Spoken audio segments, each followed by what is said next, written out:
Bonsoir à tous et bienvenue pour ma première vidéo ASMR. Rapidement, je m'appelle Pierre, je me présente, je m'appelle Pierre. Et ça fait bien 3 ans, voire 4 ans que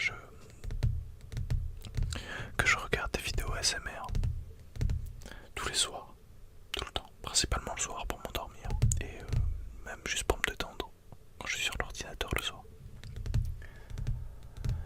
Et en 3 ans d'écoute ASMR, j'avais encore jamais fait de vidéo et j'ai toujours voulu le faire. Sachant que le micro peut me permettre de le faire, je me suis dit qu'il fallait que je le fasse à un moment quand même, voilà. Et qui plus est, j'aime beaucoup lire et je lis beaucoup. Donc j'ai pas mal de bouquins, principalement de non-fiction, mais j'en ai certains de fiction, mais principalement des bouquins éducatifs de non-fiction. Et donc je me suis dit, pourquoi pas faire une vidéo sur ces bouquins. Donc j'en ai pris 5 aujourd'hui, j'en ai pris 5, j'en ai d'autres, mais voilà, principalement j'en ai pris 5 là pour cette vidéo, pour la première. Et donc je vais les présenter rapidement, voilà. Donc on va pas perdre de temps. Cette vidéo va pas être parfaite, je le sais, c'est ma première. Mais voilà, j'avais envie de me tenter à l'expérience parce que c'est quelque chose que j'adore consommer. Et je vais faire quelques vidéos, voir si ça me plaît à produire également. Et voir ce que ça donne quand j'en fais, parce que j'ai jamais essayé de faire des vidéos ASMR, c'est vraiment la première fois que je tourne directement. Et donc j'essaie de m'inspirer comme ça me vient, comme des vidéos que je regarde, et je regarde beaucoup des vidéos d'ASMR sur les livres. Donc voilà, je vais essayer de m'en inspirer. Donc on va commencer tout de suite. Donc le premier livre, pour le coup lui c'est un peu un livre de fiction, c'est L'Alchimiste de Paulo Coelho. Alors je sais pas si ça se prononce comme ça, mais moi j'ai toujours dit Paulo Coelho.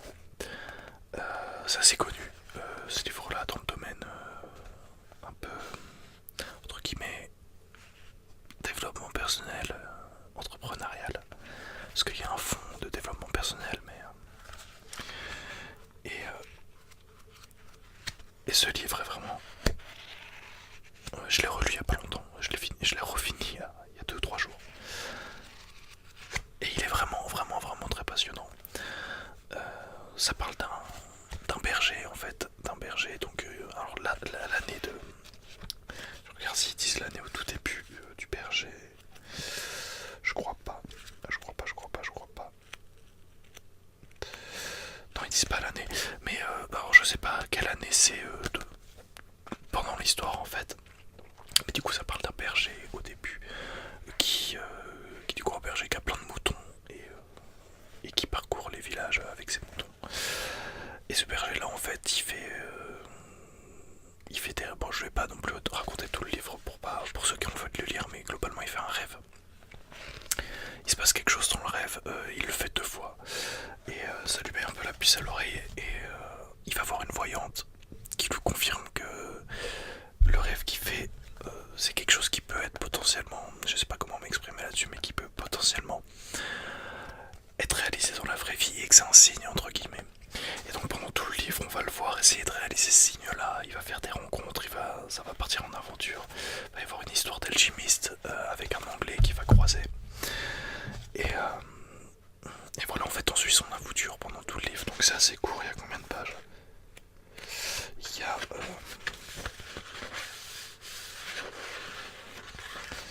191 pages exactement, avec l'épilogue, c'est ça, 191 pages avec l'épilogue, donc c'est vraiment court à lire et ça se lit vraiment bien.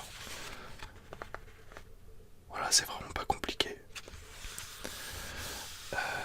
Potentiellement je vais lire l'arrière de couverture pour vous donner une idée, mais globalement c'est ça. Santiago, excusez-moi, un jeune berger andalou part à la recherche d'un trésor enfoui au pied des pyramides. Lorsqu'il rencontre l'alchimiste dans le désert, celui-ci lui apprend à écouter son cœur, à lire les signes du destin et, par-dessus tout, à aller au bout de son rêve. Merveilleux conte philosophique destiné à l'enfant qui sommeille en chaque être, ce livre a déjà marqué une génération de lecteurs. Voilà, globalement, donc c'est pas du tout ce que j'avais dit en résumé, mais eux ils ont plus poussé dans le milieu du bouquin et après, moi j'ai plus raconté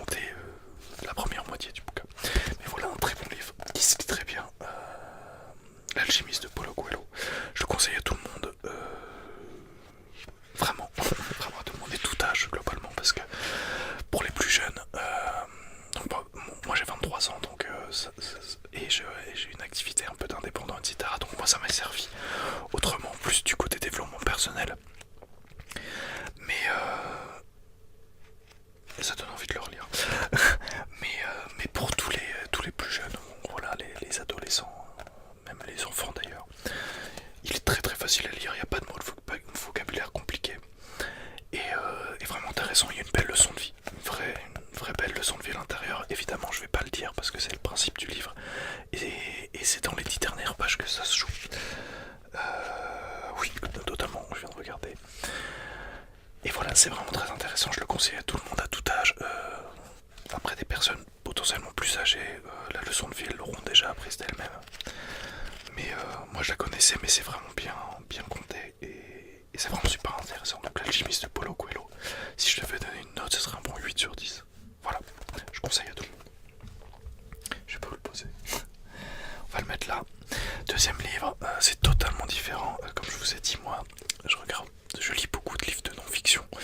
Pourquoi principalement déjà pour mon développement personnel et pour mes connaissances personnelles, mais aussi par rapport à mon activité. J'ai une activité entrepreneuriale entre guillemets. Je suis indépendant en fait, en freelance on va dire. Et donc je lis aussi beaucoup de bouquins sur l'entrepreneuriat, et notamment par rapport à ce que je fais. Et notamment pour moi parce que ça me passionne et c'est intéressant. Et là bon, c'est pas vraiment entrepreneuriat, mais ça pour moi c'est vraiment, il devrait le faire lire à tous les lycéens. Ça peut servir à tout le monde dans la vie et ça ouvre les yeux sur plein de choses. Influence, il y a un reflet, bon c'est pas grave. Influence et manipulation de Robert Cialdini. Donc il y a le mot manipulation dans le livre, donc on peut penser que c'est vraiment négatif. Déjà j'ai une chose à dire, c'est que même quand on a conscience de ce qu'il y a dans ce bouquin, c'est comme un couteau, c'est-à-dire qu'un couteau ça peut servir à tuer comme ça peut servir à couper une pomme. Voilà. Et là c'est pareil en fait, ces principes-là, c'est principalement pour se prévenir, je pense. Moi je le vois comme ça, pour se prévenir de tout ce qui se passe dans le monde, dans la société. Ce genre de bouquin-là, tu te rends très vite compte par la suite de ce qui se passe globalement, de comment on essaie de te manipuler, et ça peut te prévenir de plein de choses et tu peux te rendre compte de plein de choses. C'est dans ce cadre-là que je conseille à tout le monde ce bouquin-là. Après, effectivement, ce qu'on apprend dans ce livre, encore bon là c'est vraiment la base de la persuasion et de la manipulation. Ce qu'on apprend dans ce livre, ça peut être utilisé de manière négative, entre guillemets. Mais c'est vraiment pas le but. Si c'est mis entre de mauvaises mains, évidemment ça va être mal utilisé. Mais là je le conseille à tout le monde en prévention, juste simplement pour acquérir des connaissances là-dessus, parce que c'est vraiment tout ce qu'il y a dans ce bouquin. Les 6 principes, je vais vous dire quel principe c'est juste après. Mais les 6 principes de ce bouquin sont utilisés tous les jours, à la télé, tous les jours, dans les supermarchés, tous les jours. Pas partout en fait. C'est vraiment utilisé partout, il y a même des gens qui sont au courant de ces principes, qui essaient de les utiliser sur les autres. Donc voilà, influence et manipulation de Robert Cialdini. Comprendre et maîtriser les mécanismes de persuasion, c'est ça? Oui, les mécanismes de persuasion. Je vais vous lire ce qu'il y a derrière avant de vous parler de ce dont ça parle. Pourquoi et comment sommes-nous amenés à faire des choses contre notre gré? Robert Cialdini livre ici les résultats d'années de recherche sur les techniques de persuasion.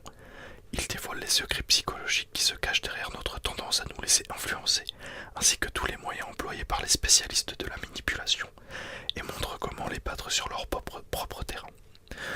Grâce à ce livre, vous ne direz plus jamais oui alors que vous pensez non. Oui, aussi, mais ça sert pas qu'à ça. Et donc voilà, donc c'est un professeur de l'université de l'Arizona, Robert Cialdini, qui est chercheur en psychologie sociale, qui écrit ce bouquin-là, donc il date un peu. Je crois que là c'est une reprise, ça a été réédité. Mais la première édition était en 1990 et celle-ci date de 2004. Voilà, donc 1990, donc c'est des principes qui datent un peu, mais c'est de la psychologie humaine. Et c'est toujours d'actualité. Et là par contre c'est plus 400 pages. C'est ça, 380 pages. Donc c'est un peu plus long. C'est pas simple à lire, faut vraiment être intéressé. Enfin c'est pas simple à lire, c'est pas compliqué. Mais voilà, faut s'intéresser au sujet parce que sinon on va s'ennuyer. Enfin vous allez vous ennuyer. Et c'est pas le but.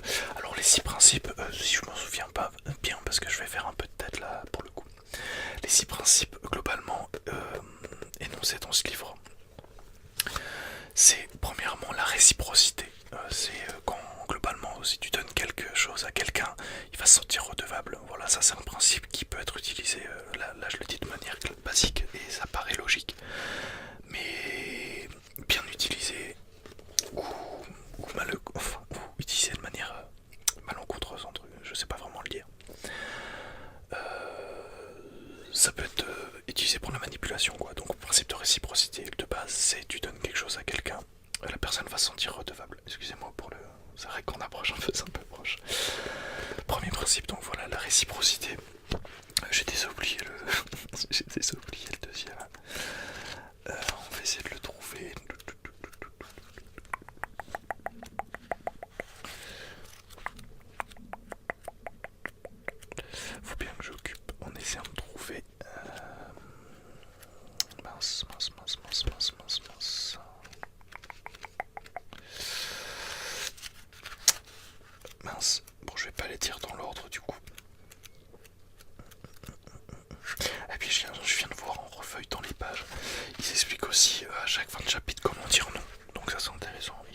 commerciales, des commerciaux plutôt, et ils avaient demandé à ces personnes-là de mettre dans leur jardin une grosse pancarte de sécurité routière. Donc il y a un très faible pourcentage de personnes qui avaient accepté de mettre une grosse pancarte dans leur jardin concernant la sécurité routière. Et ça c'était la première expérience, donc il y avait un très faible pourcentage de personnes qui avaient accepté. Deuxième expérience, ils sont allés voir les personnes je vais faire un peu de... voilà, en même temps. Ils étaient allés voir les personnes en leur demandant de signer un petit prospectus ou un petit questionnaire ou un sondage, je sais plus, concernant la sécurité routière. Donc pour engager les personnes globalement, donc les personnes remplissaient avec plaisir, c'était gratuit, remplissaient avec plaisir le questionnaire et donc ils se sont inconsciemment engagés à la cause. Ils sont revenus les voir 2-3 jours plus tard pour leur demander du coup de mettre un petit panneau, un tout petit panneau qui se voit pas trop dans leur jardin pour la sécurité routière. Et donc il y a bien 80% des gens qui ont accepté. Un petit panneau ça dérange pas, c'est pour aider. Donc 80% des gens avaient accepté de mettre le petit panneau. Et ils sont revenus les voir 2-3 jours encore après pour demander justement de mettre le gros panneau qu'ils avaient déjà demandé sur la première expérience. Et étonnamment, il y a également la plupart des gens, il y a bien 60% je crois des gens qui avaient accepté, donc plus de 50%, de mettre ce gros panneau dans leur jardin, contre 10-20% de personnes qui avaient accepté la première expérience. Donc c'est ça le principe de cohérence et d'engagement, c'est quand quelqu'un s'engage à quelque chose, même si c'est une toute petite action d'engagement, la personne va inconsciemment continuer à s'engager dans le même domaine. Et c'est comme ça que les gens, par exemple, les commerciaux au téléphone, ils vous appellent en vous demandant si tout va bien dans votre vie, etc. etc. Si vous répondez à la question et que vous dites oui, tout va bien, ils vont directement enchaîner et dire ah, vous avez de la chance, c'est super si tout va bien. Justement, j'aimerais vous demander si vous pouvez faire telle ou telle chose pour ces personnes qui sont malades, etc. etc. C'est de cette manière-là qu'ils manipulent au téléphone également. Donc ça c'est le principe d'engagement et de cohérence. Ensuite il y a le principe de l'autorité. Donc c'est-à-dire qu'on va plus facilement, ça c'est plus les escrocs qui s'en servent, on va plus facilement croire quelqu'un qui a un statut d'autorité par rapport à nous. Par exemple, un escroc qui va avoir quelqu'un pour l'escroquer chez lui. Excusez-moi pour la lumière. Voilà, un escroc qui va voir quelqu'un pour l'escroquer chez lui, en étant habillé en escroc normalement. Et s'il lui demande d'aller faire quelque chose à la banque, etc., ça va pas fonctionner du tout. A contrario, s'il vient habillé en policier ou habillé, je sais pas, en avocat, en juge ou en banquier ou même en costard cravate, mais principalement en policier, s'il demande à quelqu'un d'aller faire telle ou telle action en étant habillé en policier, il y a la plupart des gens qui vont faire cette action simplement parce que personne n'est habillé en policier. Donc globalement, le principe d'autorité, c'est ça. Je vais faire assez vite pour les autres principes. Donc ensuite il y a un autre principe, c'est le principe de la preuve sociale. Le principe de la preuve sociale, c'est globalement, pour illustrer ça, ça va être très simple. Dans un restaurant, vous passez dans une rue, il y a deux restaurants. Il y a un restaurant où il y a personne et de l'autre côté il y a un restaurant où il y a des gens. 95% des gens vont aller dans le restaurant où il y a déjà des gens. Pas parce qu'il est meilleur, il est moins bon que l'autre et la personne n'en sait rien, mais juste parce qu'il y a beaucoup plus de monde. C'est l'effet de groupe, l'effet de masse qui fait que cette personne va agir de cette manière-là. Et ça peut être utilisé de plein de façons par des gens qui veulent manipuler ou en vente. Ça peut être utilisé par des chiffres. Ça peut être, imaginons sur YouTube quelqu'un qui a 200 000 abonnés contre quelqu'un qui a 200 abonnés. À vidéo de qualité égale, la personne à 200 000 abonnés va forcément être vu comme quelqu'un de meilleur, alors que ce n'est pas forcément le cas, mais c'est la preuve sociale qui fait ça. Et ça va attirer toujours plus de monde. C'est pour ça que des gens qui commencent déjà à avoir une audience sur YouTube en ont toujours plus, alors que les gens qui n'en ont pas beaucoup galèrent. Voilà. Et le dernier principe, c'était, je l'ai en tête, mais je vais regarder. Bon, déjà il y a la sympathie aussi, donc ça c'est un petit principe, mais c'est pour ça également que les commerciaux essaient de vous poser des questions personnelles et essaient de se faire ami avec vous. C'est la sympathie. Quand on apprécie quelqu'un, on a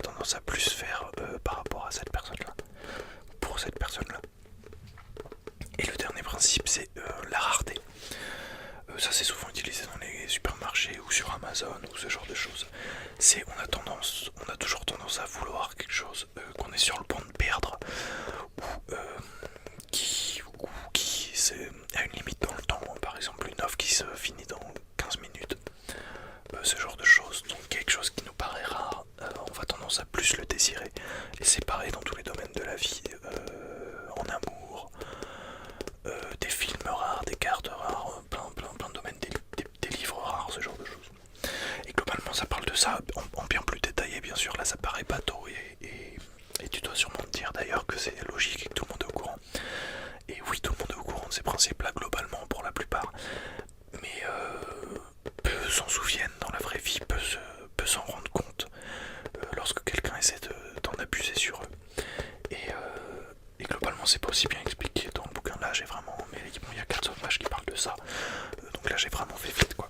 Donc vraiment je le conseille à tout le monde, même si ça veut pas être utilisé, juste pour se prévenir de toutes les personnes qui essaient de nous manipuler et potentiellement de se foutre un peu des commerciaux qui essaient de nous appeler en les prenant leur propre jeu.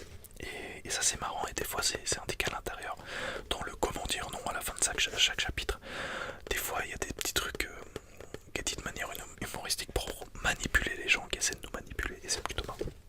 Influence et manipulation, c'est pas pour tout le monde, mais pour ceux que ça intéresse, la psychologie humaine, la persuasion, et qui veulent se prévenir de toutes ces choses-là, parce que je vous le dis, à la télé c'est flagrant, le moindre petit truc, on le voit directement, par exemple, et la politique aussi d'ailleurs, et donc je vous conseille à tous c'est la base des bases, j'en ai d'autres que je vous présenterai sûrement sur ce domaine-là, mais là c'est la base des bases et c'est accessible à tout le monde, donc je vous le conseille.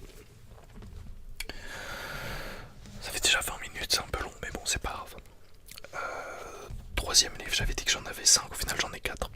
Bon, c'est pas grave. Troisième livre. Donc là c'est un livre en anglais, j'ai beaucoup de livres en anglais également. The War of Art, vous me pardonnerez l'accent anglais, je vais pas lire tout le reste là parce que je le comprends, mais je vais le lire si vous voulez, mais bon, mon accent est pas fameux. C'est juste pour votre plaisir. Break through the blocks and win your inner creative battles. Voilà, donc en gros passer au-dessus des blocages et gagner son combat créatif, globalement c'est ça. C'est dit de manière un peu jolie, mais voilà. Donc ça c'est un livre en anglais, moi qui me sert beaucoup et qui des fois je reviens dessus en fait, parce que si vous voulez j'ai une activité d'indépendant sur internet. J'agis sur une niche de la rédaction web, c'est pas vraiment de la rédaction web, mais globalement j'écris du contenu sur le web, notamment par mail ou ce genre de choses, mais c'est du contenu créatif. Et donc ce livre-là m'a beaucoup aidé parce qu'en fait il parle des peurs, enfin des blocages que l'on a dans les activités créatives. Là ça parle des activités d'écriture, mais ça vaut pour toutes les activités créatives. Et en plus c'est très simple à lire parce que je vais vous illustrer, excusez-moi, ça très rapidement. En fait, si vous voulez,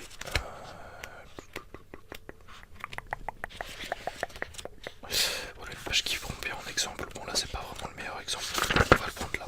En fait il n'y a pas vraiment de chapitre, il y a des grandes parties, il y a 2 ou 3 grandes parties dans le livre. Et après c'est divisé en plein de mini-parties dans chaque partie. Et ça peut se lire très vite, c'est-à-dire que chaque mini-partie comme ça qui dure globalement entre 5 lignes et 10 pages maximum, les mini-parties comme ça. Et plus souvent c'est voilà, ça fait une page, les 3 quarts du temps ils font une page ou une demi-page.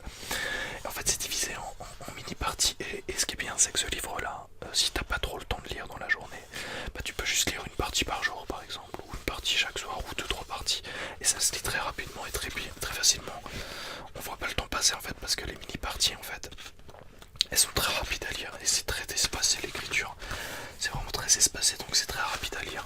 L'anglais est un peu compliqué parfois, mais si t'as le niveau fin de lycée, si on va dire que oui, niveau terminal peut suffire, voire peut-être un peu plus quand même pour des mots de vocabulaire. Mais globalement ça m'a aidé pour mon activité créative parce que ce qu'il explique dedans c'est que globalement par exemple si toi tu essaies de faire des vidéos ou autre, ou que tu essaies d'écrire, ou même si tu veux faire du sport en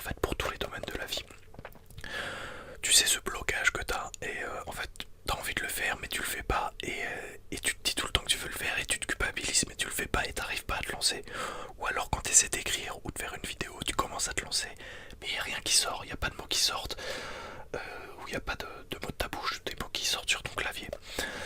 Et en fait c'est des blocages que tu as et tu vois sûrement de quoi je veux parler. Et il n'y a rien qui vient, il n'y a rien qui sort, t'arrives pas à travailler ou t'arrives pas à te motiver à faire les choses, etc. etc. Et en fait ça parle de ces blocages là. Ça donne la source de ces blocages là, donc ça parle de la peur et de plein d'autres termes un peu plus poussés, ça part très très loin quand même, mais c'est super intéressant. Et ça parle de tout ça. Et ça le dit globalement comment passer au-dessus, mais c'est surtout d'en connaître la source, ça permet inconsciemment de passer au-dessus. Et c'est super intéressant, et il t'explique bien que c'est des blocages qui sont largement contrables, c'est pas que t'es pas compétent à faire les choses, ou c'est pas que t'es pas assez motivé, ou tu peux pas faire les choses, c'est des blocages qui sont... tu peux passer au-dessus de ces blocages en fait si tu veux. Et c'est vraiment très intéressant, donc là c'est pas pour tout le monde, c'est vraiment, mais si t'as une activité créative, principalement si t'écris sur le web, ou si tu tiens un blog, ou si tu fais des vidéos sur YouTube, ou si t'es artiste, graphiste, peu importe, tu fais de la musique, peu importe, et que tu fais une activité créative et que parfois il t'arrive de bloquer, il n'y a rien qui sort et tu t'abandonnes et que tu fais rien de ta journée et puis tu te culpabilises, ce livre là peut t'intéresser. Je sais pas s'il y a une version française, mais globalement bon c'est de l'anglais, mais ça se lit, franchement ça se lit. Et si jamais bon tu te prends un petit dictionnaire, un petit Google Traduction à côté, tu mettras plus longtemps, mais c'est très intéressant. Je te le conseille, voilà, si tu travailles dans quelque chose de créatif, ou si simplement tu fais des activités créatives et que tu as du mal des fois, globalement t'arrives pas à te motiver, t'arrives pas à te lancer, et t'as du mal à avancer, donc je te le conseille si c'est dans ce cas là. Moi ça m'aide beaucoup, des fois je reviens dessus, ça m'aide pas mal. Et le dernier livre que je vais te présenter, c'est très spécial, je sais pas comment je vais le cadrer. C'est très spécial et c'est de la fiction non-fiction en fait au final. Et ça s'appelle The Brown Letter de Gary Albert. Donc cet homme est mort, il est mort il y a pas très très longtemps je pense. Et en fait c'est de Gary Albert, oula excuse-moi, c'est de Gary Albert, mais c'est son fils en fait qui a repris les lettres que son père lui envoie dans le livre et qui lui update en dessous entre guillemets et fait un petit il explique un peu ce qui était dit dans la lettre. Et en fait ça, ce livre là donc c'est utile en termes de marketing, ça parle surtout de marketing et de vente dans le fond, mais dans la forme c'est écrit de manière c'est à dire que même si tu t'intéresses pas au marketing et à la vente, tu peux le lire et prendre du plaisir à le lire, parce qu'en fait Gary Albert c'est un homme, un copywriter ça s'appelle aux États-Unis, en France c'est concepteur-rédacteur, globalement c'est quelqu'un qui vend des produits, qui vend des services d'autres entreprises en utilisant des techniques marketing et en utilisant une manière d'écrire persuasive, et ils font ça par écrit, c'est du copywriting, c'est un peu compliqué, je te laisse aller chercher sur internet si tu veux en apprendre plus sur le terme, je vais pas te l'expliquer aujourd'hui parce qu'il y a bientôt 30 minutes déjà de vidéo. Mais dans ce livre là en fait déjà c'est très simple à lire, ça peut faire un peu moche comme ça, c'est pas facile à cadrer, voilà c'est très espacé, bon là il y a son fils qui raconte donc c'est un peu moins espacé, mais globalement les lettres c'est très espacé et c'est de l'anglais très simple franchement. Si t'as fait de l'anglais au lycée tu peux comprendre ce bouquin. Et du coup je vais même surligner des endroits. Et du coup voilà, en fait Gary Albert c'est un copywriter qui est allé en prison parce qu'il avait fait des petits trucs bizarres dans ses business, des petites magouilles, je sais plus trop, c'était pas rien de bien grave, mais il s'était fait emprisonner pendant quelques mois, je crois 6-7 mois ou quelques années, je sais plus. Et en fait il était emprisonné en prison et il a décidé d'écrire des lettres à son fils pour lui apprendre la vie, sur comment bien se sentir dans son corps, comment s'entretenir physiquement. Et voilà, des leçons de vie un peu comme ça, parce que son fils, quand lui il écrivait les lettres, son fils il avait 16 ans je crois, ou 14 ans. Et il voulait faire passer un peu tout son savoir, tout ce qu'il avait appris dans la vie à son fils, et notamment la vente et le marketing également, mais aussi tout ce qui est développement personnel, santé, etc. etc. Et donc en fait il écrit de la prison, il écrit des lettres à son fils. Donc il y a 26 lettres, je crois, 25 lettres qu'écrit à son fils. Il écrit parfaitement bien, c'est un copywriter, donc c'est vraiment très très très très très bien écrit. commences à lire et t'as envie tout le temps de savoir la suite et c'est écrit de manière... Il écrit de manière persuasive en fait, c'est le copywriting et ça pousse à chaque fois à lire jusqu'au bout et c'est vraiment super intéressant. Et donc voilà, globalement c'est ça, il écrit des lettres à son fils et derrière dans le livre son fils, après il explique surtout dans les lettres qui parlent de vente et de marketing, il explique concrètement ce que ça veut dire et comment c'est applicable à notre époque. Et c'est vraiment très intéressant. Voilà, c'est lui Gary Albert, et là ça doit être sa femme. Et ça se lit très vite, il y a très peu de pages, il n'y a pas le nombre de pages, mais il doit y avoir 100 pages, 90 pages, 100 pages. Il est très grand par contre, par rapport à ma main, j'ai des longs doigts, donc vous vous rendez bien compte. Mais c'est super intéressant, et donc ça pareil, je le conseille pas à tout le monde. Mais si jamais vous avez quelqu'un proche, ou quelqu'un que vous connaissez qui a ce livre-là, tentez-vous, si vous appréciez le marketing, foncez parce que c'est très intéressant et vous apprenez plein de choses. Mais globalement, même juste à lire, c'est super intéressant. Et moi j'ai retiré une leçon de vie que j'applique moi-même maintenant dans ma vie, c'est les routines matinales et notamment le fait de marcher tous les matins. Il en parle au tout début du bouquin à son fils, etc.